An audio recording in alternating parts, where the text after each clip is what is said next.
of in the Bible and everything else of Mary, and all of the poems about her, and everything are all in this book.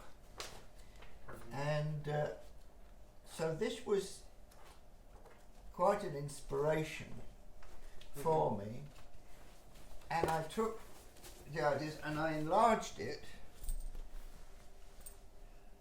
into the work in Winchester, and I was talking to David Hill about it. He's now the director of the Bach Choir, and he said you really ought to have a Salve Regina in it to end it up.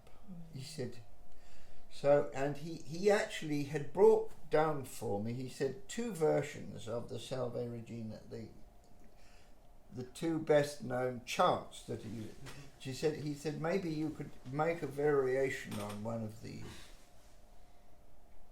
And so I did, so that the version that is in there is derived from this ancient plain chant, but turned into a modern version. And so I worked, and it took me another 4 years after that before I'd finished all the work on it. And by the time I'd finished it, was a very big work, and it is about 60 minutes.